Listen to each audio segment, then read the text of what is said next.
어제 검찰이 강서구 PC방 살인사건 피의자 김성수에 대해 법정 최고형인 사형을 구형했습니다. 법률방송 기자들의 시선으로 바라본 세상, 취재 파일 오늘은 살인과 사형에 대한 얘기 해보겠습니다. 지난해 10월 14일 서울 강서구 내발산동의 한 PC방에서 끔찍한 살인사건이 벌어졌습니다. 발단은 사소했습니다. 당시 손님이었던 김성수는 PC방 테이블 정리가 잘 되지 않았다는 이유로 아르바이트생 신모 씨와 실랑이를 벌였고 게임비 1,000원 환불을 요구하자 갑자기 흉기로 난자하기 시작했습니다. 20살을 갓 넘긴 아르바이트생 신 씨는 이렇게 김성수가 마구 휘두른 흉기에 무려 80차례나 찔렸고 이로 인해 얼굴과 팔 동맥이 절단되는 등 치명상을 입고 과다출혈로 숨졌습니다. 피해자 신 씨를 담당했던 의사는 의료법 위반 논란에도 자신의 페이스북에 분노한다며 신 씨의 피해 사실을 공개했고 김성수의 끔찍한 범행이 세상에 알려지게 됐습니다. 담당 의사에 따르면 김성수는 아르바이트생의 얼굴과 목을 집중 난자한 것으로 전해졌습니다. 사람이 어떤 마음을 가져야 사람의 얼굴과 목을 흉기로 수십 차례나 찌를 수 있는지 그 포악함이 짐작도 되지 않습니다. 어제 열린 1심 결심 공판에서 검찰은 사회에서 영원히 격리돼야 한다며 김성수에게 법정 최고형인 사형을 구형했습니다. 계획적이고 잔혹하게 피해자를 살해했지만 죄책감과 반성이 없다. 죄질이 불량하고 재범 위험이 높아 사회에서 영원히 격리할 필요가 있다는 것이 김성수에 대한 검찰의 사형 구형 사유입니다. 아르바이트생이 도망가지 못하게 신 씨의 허리를 붙잡는 등 형의 범행을 도운 혐의로 재판에 같이 넘겨진 동생 김모 씨에 대해선 폭행에 가담하고서 역시 반성이 없다며 징역 1년 6개월이 구형됐습니다. 검찰 사형 구형 후 김성수는 유가족들에게 죄송하다는 말 외에는 어떤 말씀을 전해야 할지 모르겠다.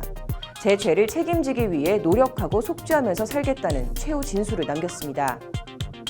속죄하면서 살겠다는 김성수. 김성수는 그러면서 자신의 부모님을 향해선 30년 동안 키워주셨는데 결과가 이렇게 돼 죄송하다.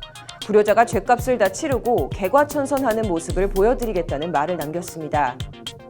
범행을 도운 동생에 대해서는 내 잘못이지 네 잘못이 아니다. 힘들겠지만 자책하지 말고 잘 이겨내달라는 말을 남겼습니다. 최후 진술을 하는 동안 김성수는 누구를 향한 눈물인지 모를 눈물을 흘렸습니다. 대검은 앞서 지난해 1월 살인 범죄자의 법정 구형량을 대폭 강화한 살인범죄 처리 기준 합리화 방안을 전국 검찰청에 하달했습니다. 돌이킬 수 없는 피해를 입히는 살인 등 강력 범죄에 대한 처벌이 약하다는 국민 법감정을 고려한 결정이라는 게 당시 대검의 설명입니다. 관련해서 헌법재판소는 지난 1996년과 2010년 두 차례에 걸쳐 사형제에 대해 합헌 결정을 내린 바 있습니다. 사형제가 있긴 하지만 대한민국은 20년 넘게 사형 집행을 하지 않은 실질적 사형 폐지국으로 분류됩니다. 사형이라는 제도는 있지만 집행은 되지 않는 이중 구조 속에 법원도 사형 선고를 잘 내리지 않는 일종의 경향이 생겨나 실례로 중학생 딸 친구를 성추행하고 살해한 뒤 시신을 유기한 이영학의 경우에도 1심에서 사형 선고를 받았지만 항소심에서 무기징역으로 감형됐고 지난해 11월 대법원에서 무기징역이 확정됐습니다. 이런 가운데 다음 달 4일이면 사형이 구형된 김성수에 대한 1심 선고 공판이 열립니다. 설령 집행이 되지 않더라도 사형이라는 형벌이 주는 어떤 묵직함과 사형수로 살아간다는 말로 표현하기 어려운 감정과 압박. 정의는 각자에게 그의 몫을 배분하는 데 있다고 합니다. 김성수에게 내려질 그의 몫만큼 형벌이 무엇일지 재판부 판단을 지켜봐야 할 것 같습니다. 법률방송 취재 파일이었습니다.